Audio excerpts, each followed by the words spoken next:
Trump needs some humility, ICE needs some accountability, leaders need to stop governing by optics, the media needs to stop profiting from fear, and all of us need to stop choosing narratives over people. This isn't left versus right.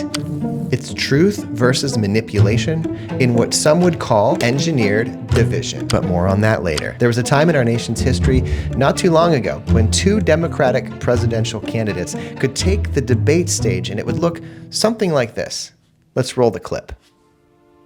It is sometimes difficult to understand what Senator Obama has said because as soon as he is confronted on it, he says that's not what he meant. What you just repeated here today is patent. Wait, no, Hillary, you just spoke. I did not say anything about Ronald Reagan. You said two things. You talked about admiring Ronald Reagan, and you talked about the ideas of the Republicans. I didn't talk about Ronald Reagan. We just had the tape. You just said that. The only reason I showed that is because this wasn't a Democrat versus a Republican. It shows that two people in the same political party can have different ideas and can debate each other, even different views on one of the most hot button issues facing our country today. Listen to this. This administration, the Bush administration, has done nothing to control the problem that we have.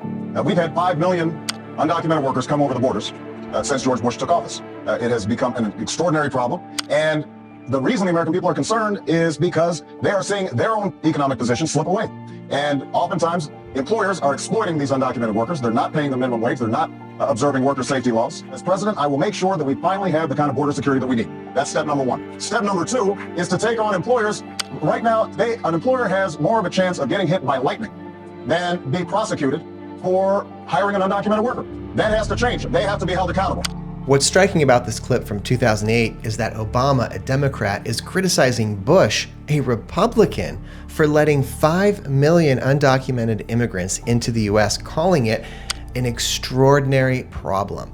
Now, unless you've been living under a rock, you've probably heard the names Renee Good and Alex Pretti, human lives taken suddenly and tragically. Now, regardless of your political affiliation, you cannot watch what happened to Alex Pretti as a human and honestly believe that he needed or deserved to be executed in broad daylight on the streets of Minneapolis by officers of the law. Investigations are ongoing, but the video evidence so far from multiple angles makes this painfully clear.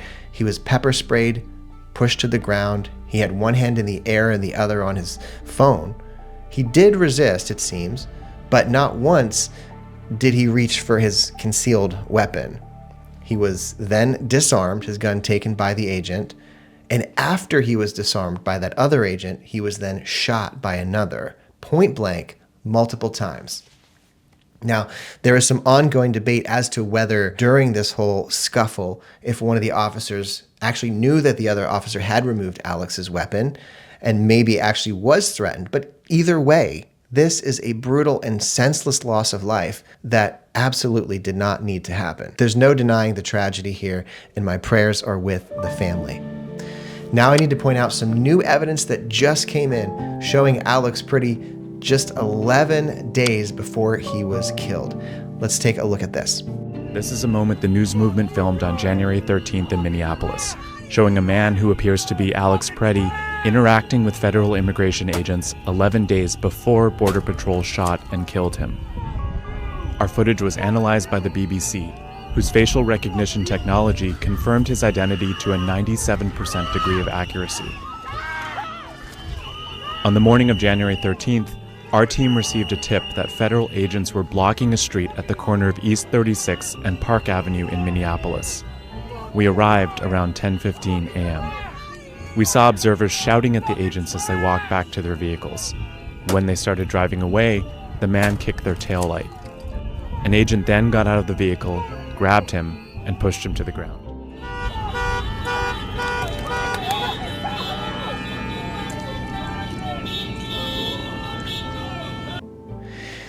So this unfortunately does paint a not so nice picture of Alex. Initially, he was described as a peaceful protester, but this video evidence shows him being more of an agitator. When you spit on someone, curse at them, and then damage their property, you are using violence and aggression, and that does not usually end well. How can we prevent more tragedies? And how can we make this world a better place? Stay with me. Because one of the hardest things for people to do is to look at an issue, any issue, currently facing our nation or the world, objectively. Objective means in a way that's not influenced by personal feelings or opinions. Well, we all have personal feelings and opinions, don't we? And what our nation has done very effectively is to split those personal feelings and opinions into one of two categories: Democrat or Republican. For more than a century and a half, since before the Civil War, the two-party system has been the norm, effectively dividing the country. Is there a more clear divide than that? You go left, I go right, split. Remember, I mentioned engineered division, right? But we haven't even gotten to that yet. Politicians, the government, and the so-called news media, which is not really journalism anymore, but more of a propaganda machine that fuels whatever party it champions, has made it such that the majority of citizens no longer have the facts or the power to reason objectively with a sound mind. To ask a simple question like, is this outcome objectively right or wrong, without making it a partisan issue? Instead, it's been replaced with a different question, one that sounds more like, which side are you on? Further fueling the divide. So shouldn't we be asking who is really benefiting from us hating each other? A divided country is much more easier to control. An emotional public, a lot easier to steer. This is Talk to Me, a show that aims to unite, not divide, in times of extreme polarization. Now let me ask you, what do you think of the statement that perhaps we have more in common than what divides us? What do you think of that? Well, in general, I think so. But sadly, many times we can't seem to get past that divide. And there's a reason for that. I'll be tackling some tough issues today, so hold on tight. I'm Andrew, and you are a beautiful person, and I thank you so much for being here today. This is week 10 of asking strangers to talk to me and share their story. And normally I'm out on the streets, but it's way too cold today, something like -5 degrees. So I'm inviting you to talk to me right here and share your thoughts in the comments below regarding the topics that we're about to discuss. And I want to hear from you, so please stick around to the end. All right. Regardless of who you are and what you believe, there's one thing that always seems to rustle everyone's feathers, and that's politics. To further complicate it is the rise of Christian nationalism and its close ties to the Republican Party. But that's not what this video is about. The reason faith and politics ruffle our feathers is because when we talk about the issues at hand in our country and in our world, we do so with such heat, such fiery conviction. And so it's not uncommon now that expressing one's political views has typically come at the cost of dividing friends and, yes, sadly, even family. And at a time when social media seems to stoke the fires of opposition and emboldens keyboard warriors, I believe that what we need is more kind, thoughtful, and sincere dialogue. That's what I want to cultivate here, in case you're wondering. But to do that takes a great deal of courage, humility, and emotional intelligence. And so much of that is lacking in our social landscape today that seems to thrive on dissension. Instead, if you believe a certain way on a particular issue, you may end up getting put in a neat little box and labeled. And then instead of listening to one another for the purpose of understanding, we resort to nasty things like name calling and even worse. If we could just for a moment detach ourselves from our political affiliations, left or right, what would we see? If there were no labels or categories like Democrat, Republican, because honestly, even parties themselves have changed over the past few decades, depending on the talking point, depending on the issue at hand. Immigration is a good example of that, but I'll get to that a little later. Earlier, I mentioned Alex Pretti, and what happened there shows how politics play into this scenario. What do I mean? For those on the far right, to acknowledge and mourn the death of Alex Pretti feels like going against your political party. Your best judgment and even your ability to see the facts can be clouded by association, even as far as to justify a cold-blooded murder. Because in your mind, you believe ICE is there to do good work, and they were ordered there by the current administration. So there can't possibly be anything wrong happening. I mean, our guys in the White House, it's all good. But the far left doesn't get a free pass on this either. The media loves to stoke the fires of opposition. And this is a huge gotcha moment for them and for anyone who hates Trump and ICE. It's a chance to say, see, we told you so. We told you ICE is bad and Trump is evil. It's a nice time for many on the left to virtue signal and claim that my party is better than your party. But look, before anyone gloats, this happens on both sides. Republicans do the same thing. Biden slips up and Republicans are right there to say, see, look what a fool he is. It's the yucky part of humanity, if you will. But somehow, I guess these parties feel tribal and everyone wants their tribe to be a part of. Now, of course, I realize I'm speaking in generalizations here, and none of this is to say that there isn't also sincerity on both sides of an issue, because there is. However, we know that in the partisan media, each political candidate or political issue on the other side is always going to be painted by them in a negative light. And if you and I are consuming that media day in and day out, we will likewise start to think and feel the same way on various issues. And I hate to say it, but people are so easily swayed, especially with confirmation bias. One example is when the media reported on the Charlottesville protest. The famous quote that you might remember hearing or seeing is Trump saying something about good people on both sides. And they implied that Trump was endorsing neo-Nazis and white supremacists, and they really tried to set him up for this issue for years. But when you listen to what Trump actually says, it was the complete opposite. It was a bold-faced lie by the media, meant specifically to defame and further infuriate his opponents and everyone else. So have a listen. You're putting what you're calling the alt-left and white supremacists on the same moral plane. I'm not putting anybody on a moral plane. What I'm saying is this. You had a group on one side and you had a group on the other, and they came at each other with clubs, and it was vicious, and it was horrible, and it was a horrible thing to watch. Yes, I think there's blame on both sides. You look at both sides. I think there's blame on both sides. But you also had people that were very fine people on both sides. And you had people, and I'm not talking about the neo-Nazis and the white nationalists, because they should be condemned totally.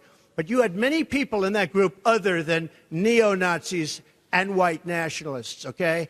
And the press has treated them absolutely unfairly. Now, in the other group also, you had some fine people, but you also had troublemakers, and you see them come with the black outfits and with the helmets and with the baseball bats. There were some who wanted the statue of Robert E. Lee taken down, and there were others who didn't. And Trump was saying, don't lump everyone together. Some on the left were good people and some on the right were good people in that whole mix. But he also acknowledged there were also bad people on both sides doing bad things, okay? Except in their version, they cleverly edited his words to make it completely different, to make it sound like he was saying that the fine people were the neo-Nazis and the white supremacists, but he specifically condemned them. But did they bother to correct that later? Of course not, because it wasn't an error on their part. And if you heard that on the news at the time, and you were on the left, you might have said, see, I knew this guy was evil. I knew it. I knew he was a white supremacist. It was deliberate. They had a narrative and they fed into that narrative because that's what they do. Remember, the narrative must go on. This kind of propaganda is literally meant to further divide the good people of the United States of America. You, on the other side of that screen, and me. And it's got to stop. We do ourselves a favor to realize the game that is being played here, the war that is being waged against us, the people. Because that kind of propaganda, it happens all the time on both sides, left and right. And we'd be fools to think otherwise. Now, circling back to the tragic shooting of Alex Pretti by ICE agents, we have to be intellectually honest when it comes to the issue of immigration and customs enforcement, ICE. It's easy to associate what's happening specifically with the current president, Donald Trump, because he's the sitting president. But if we were to take a step back, away from our political ideologies for just one moment, we would see that ICE was not created by Trump at all. It was formed in 2003. This is the same ICE that President Obama commended in 2015. Obama even awarded Tom Homan the highest honor given only to the top 1% of federal executives. This is the same Tom Homan who is still in charge of border security today. Remember how I said that even political parties change their talking points over time? I find this interesting, and I want to get your take on it. Listen to what Obama says here. We are a nation of immigrants. We're also a nation of laws. Undocumented workers broke our immigration laws, and I believe that they must be held accountable, especially those who may be dangerous. That's why over the past 6 years, deportations of criminals are up 80%. And that's why we're going to keep focusing enforcement resources on actual threats to our security. An important point to note here is that Obama, a Democratic president, deported over 3 million immigrants, the highest of any president, including Donald Trump. In fact, you might not know this, but immigrants' rights advocates bestowed the title of Deporter-in-Chief to Barack Obama for his record number of deportations. You recall the whole kids in cages issue? It was during the Obama-Biden administration that those chain link enclosures were built to detain migrant children at the border. So it's safe to say that Democrats were at one time seen as tough on border security and border reform. This next clip really got me thinking. This is actually Bill Clinton from his State of the Union address in 1995. Let me know what you think. All Americans, not only in the states most heavily affected, but in every place in this country, are rightly disturbed by the large numbers of illegal aliens entering our country.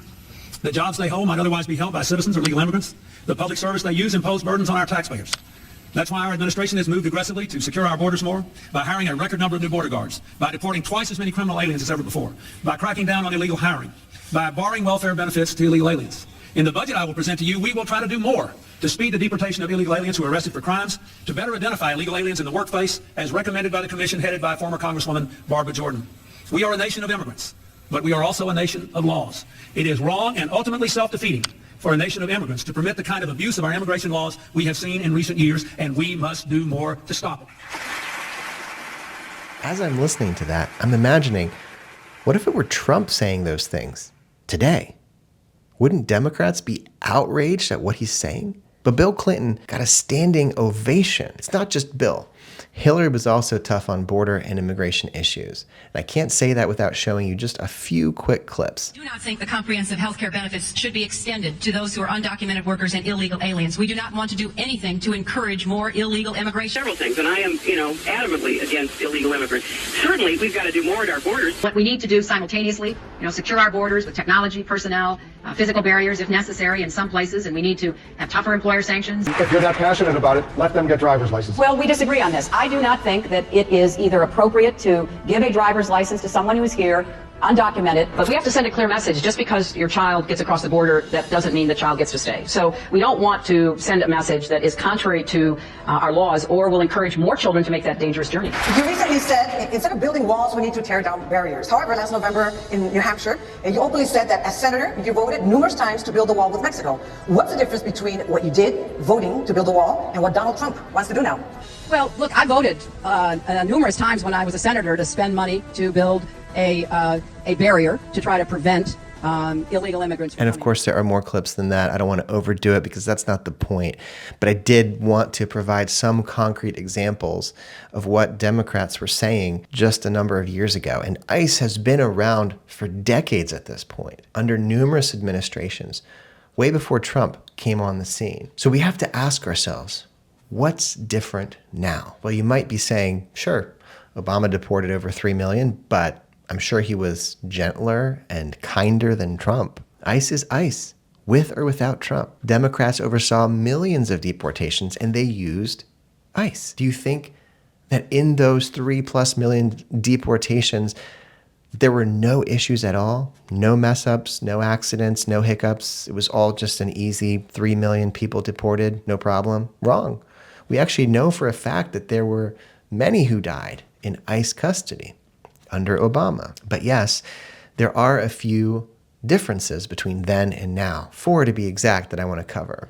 And the first one is, you didn't hear about it all the time in the news. Think about this. If you don't hear about it in the news or on social media, did it even happen? Number 2, in the early 2000s, I think it's safe to say that our media and our social media landscape was quite different. It was barely getting started. Now, when something happens, it can go instantly viral by the power of social networks. Back then, not so much. Number 3, phones.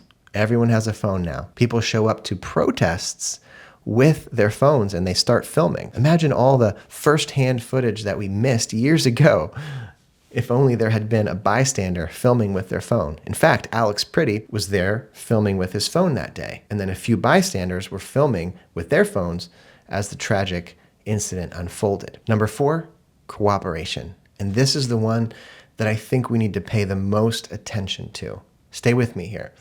Back when Obama was deporting millions of immigrants, the hysteria around deportations was not as widespread as it is today under Trump. Cities around the country would cooperate a little bit more with ICE coming in and carrying out their duties. But now, ICE's presence is known, it's feared, it's hated. They used to not have to wear masks, but now ICE agents fear for their own lives and their safety. They are now on hyper alert. Not only are local citizens interfering with operations, but the cities themselves are in conflict with ICE. They want them out. I imagine it was not like that during the Obama era. And when you're going in to do a job, that can make a huge difference in the safety and the level of cooperation. This next clip you'll find fascinating. It's CNN following an ICE team around in Chicago. And ask yourself if this is something that you would see today on CNN.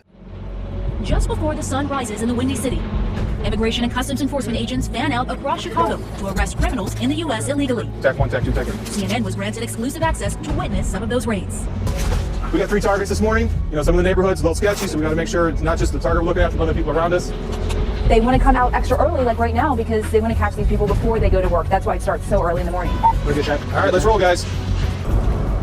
A lot of things go through your head. Your adrenaline, blood pressure, of course, goes up when you're getting ready to do something like this. There's always challenges we face when it's dark, somebody looks very similar to an individual. Next target, somebody that did, we set some 10 years for narcotics trafficking. He's also been arrested for DUI. We also may be attempting to criminally prosecute this individual because he was previously removed from the country, which is a federal felony. This third target, he has an unauthorized use of a weapon, which was a firearm. He has a couple DUIs. He is a criminal. He has an extensive criminal history. And by taking him out of the community, it's making the community safer. And that's ICE's purpose, is to focus on criminals and community safety by taking these recidivist criminals out of our communities. This is Alberto Perez. He was just released from the Cook County Jail after being arrested on domestic batteries. This morning, ICE agents went to the home where he was staying and arrested him. So you have been arrested twice for battery, domestic battery. Did you know that these charges would put you at risk for deportation? Oh, no, not at all. Not at all. I didn't know the consequence or the repercussions or anything like that. I have no idea that it would come to this. So with all the hype and hostility surrounding ICE and immigration, regardless of whether you love them or you hate them, their jobs just got at least 10 times harder. In fact, Minneapolis ICE were there attempting to arrest an illegal immigrant who was driving without a license and apparently had some domestic battery incidents or prior run-ins with law enforcement and had been detained a few years earlier. Now, ICE was there to arrest him, but protesters, including Alex Pretti, were actively impeding their operation. Whether or not you like what ICE is doing, imagine for one moment that you went to work and every time you went to do your job, there were people there. They were cursing at you, breaking your vehicles, standing in your way, blocking you, taunting you, spitting on you. You can imagine it would probably not only make it difficult to do your job, but also extremely frustrating and tense and stressful for a job that's, as you heard, already stressful. Please don't misunderstand what I'm saying here. This is not an excuse for ICE, and it's not in any way, shape, or form an excuse for the death of Renee Good or Alex Pretti. ICE has a responsibility, just as they did under Obama, to go in and do a job, and they're attempting to do that same job, but they are being bombarded. Some have compared what ICE is doing to the Gestapo.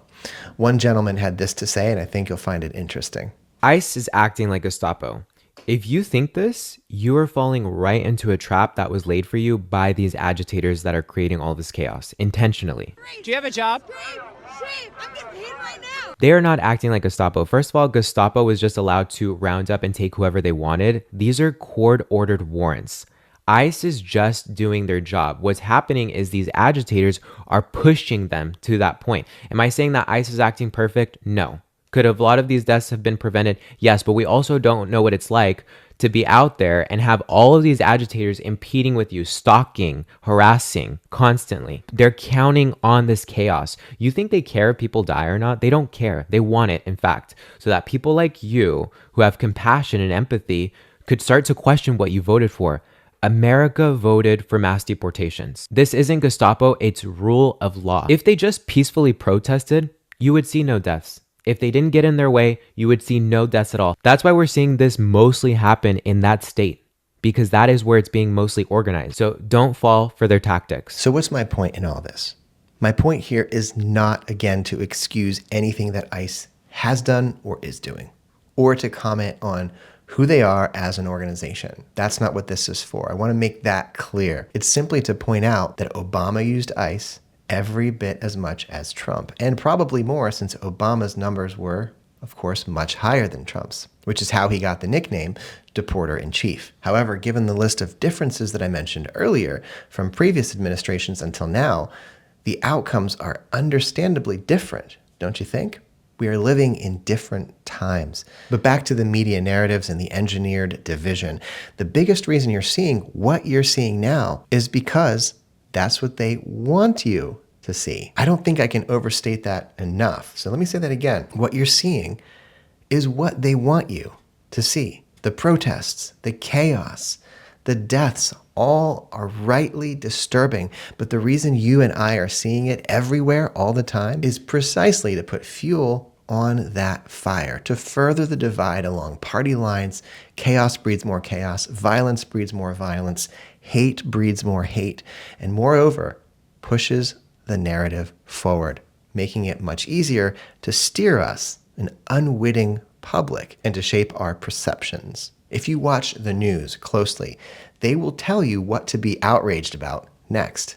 And that rage fuels more rage. And then the pot keeps on boiling. As an example, when Biden took office, one of his first executive orders was to immediately stop the construction of the border wall, even when previous Democratic political leaders, including himself, had at one point been largely in favor of building border walls. Biden himself, in an old video, can be seen and heard ranting to a group of people about the amount of criminal activity at the border and the need for security. But something changed, and instead, in 2020, he effectively sent a message to the world signaling that they're all welcome to come in. And that sounds nice, doesn't it?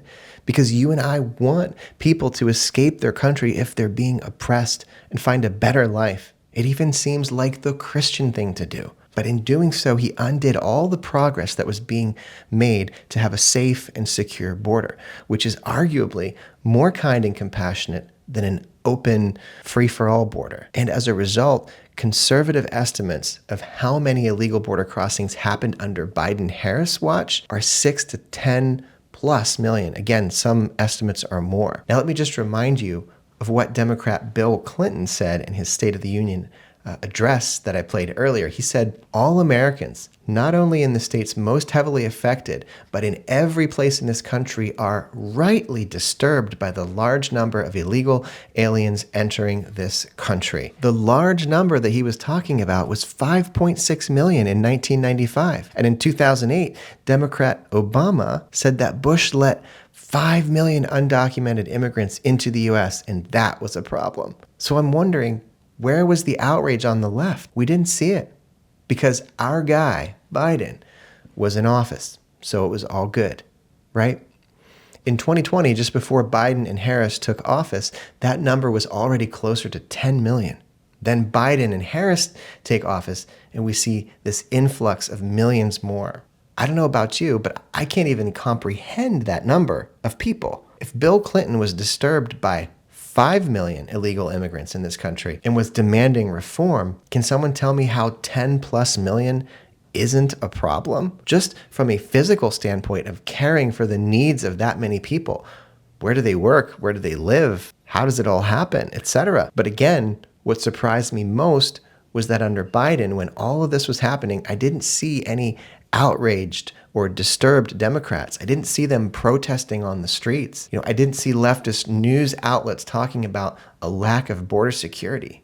But again, it's not just an influx of people and families.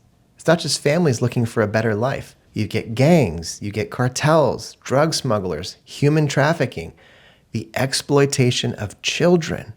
All the time this was happening. That should have been covered by every mainstream news organization, right, left, center, because it was horrible. And there were some fringe groups that did cover these stories, but illegal immigrants were being bused to hotels, all expenses paid for, lodging, flights to other parts of the country, gangs committing crimes. And all this was happening under Biden. But again, the media wasn't outraged. They weren't telling you to be angry about this. They weren't telling you to go out and protest. In fact, they were just denying it. But now they're telling you to be angry about deportations and creating mass chaos surrounding the whole situation.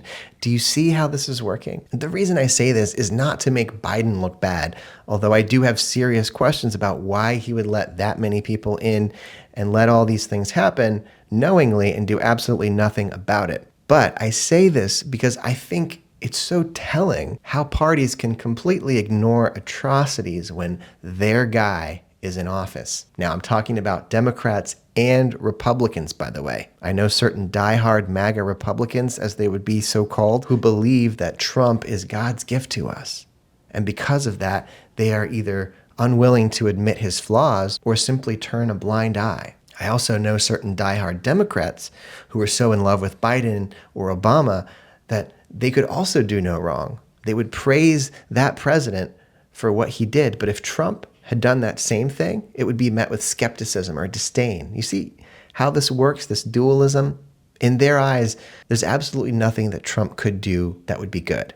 The point is, we all have our biases that have blinded us in ways that we probably don't even fully realize ourselves. And it takes a good deal of self-awareness and courage to be able to understand that. Even in presenting this, I'm sure I have some biases. We think we're right and everyone else is crazy, seemingly incapable of fair and impartial judgment, either side of the aisle. And that's what the two-party system has done for us. It has turned good people against one another. But like Trump said, and I'll say this, there are good people on both sides. And I think he was right. And so let me end with this. As the US is consumed with ICE and deportations, there's a genocide happening in Nigeria. Entire groups of people being brutally killed, murdered at the hands of primarily the Fulani militants from West Africa. So listen to this. The most graphic of images you can possibly imagine. You show me images of, and this isn't 1 or 2 or 10 or 100. I get these photos. When is enough enough? And when will the world speak up to what's happening and take action? It's kind of a fad, 1 month, 2 months, people are on it, and all of a sudden it's quiet. And the reality is that it's getting worse. It hasn't changed. I was just actually at a funeral in Kuru of Plateau State that killed 7 Christians. I mean, just a few days ago in Kaduna, they kidnapped around 150 Christian students. I mean, every day that I'm here, I'm getting texts and messages of attacks in Plateau, attacks in Benue, attacks in Katsina, attacks in Taraba, Adamawa, literally all the time. I mean, even when I was on my way to this Jatowaka place in Kwande, people were just killed. And I just visited in Kwande, an area called Jatowaka, and we went to Turan village, a place where not even the Nigerian government has gone. No white person, no Nigerian government, and thousands and thousands and thousands have been both killed and displaced. And these people can't even go back to their home. You literally go into the bush, you go into the forest, you go into these places, and you see house after house after house, completely desolate. Nobody is there. And they were forcibly removed. They were killed, they were burned, they were flushed out of their ancestral lands. The governor of Benue State, they have millions of IDPs. We're here in Yawara rebuilding the village where almost 300 were killed. 1,000 fighters came in and they burned everything. They haven't done anything. And so we're here rebuilding that village. The own governor rejects it. They say, oh, there's no genocide. There's nothing religious. There's nothing ethnic. It's just general insecurity. Oh, they're killing everybody. How many Fulani have been killing each other for grazing land or for materials or resources? None. They're targeting Christian villages, Christian people. The Fulani are not killing themselves. You cannot divide being a Christian and serving justice and standing up for people. It doesn't mean that if you stand for justice, you're an activist. No, you're a Christian. You're called to stand up for these people. And it's time that we do that. It's time we stand up for truth. We tell it, we act, we pray, we give, we go, we minister, we share the gospel, and we dish out justice. This is why governments were even instituted to begin with.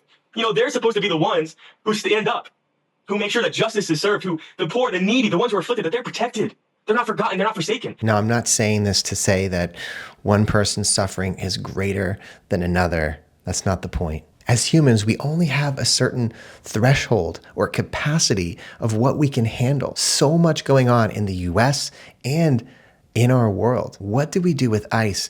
What do we do with Israel or Palestine or Nigeria? I mentioned engineered division, and that's when we are made to see the worst in each other. In other words, if the media shows you a Republican, they'll show you an extreme, not the norm. If the right-wing media shows you a Democrat, they won't show you some upstanding citizen doing good. They'll show you some far-out crazy person, right? And that's intentional. It's to make each side see the other side as crazy weirdos. If we want to make any kind of change in the world, we have to pull away from the labels and start to see each other in a better light. Start to have more meaningful conversations with people that we disagree with. We can't change everything in our world, but we can change ourselves. If you've made it to the end, I applaud you. I'm sure I've said some things that you agree or disagree with, and that's okay. But I hope I can be someone who listens. And that's why my handle is Andrew_listens. So please feel free to talk to me. I believe that's what Jesus did. He broke bread with everyone, with all kinds of people. People he disagreed with, people he agreed with, but the ones that he scolded were the religious leaders, the pious ones who thought they were better than everyone else. Don't be like that, and I won't either. I'll see you next time. Peace and love.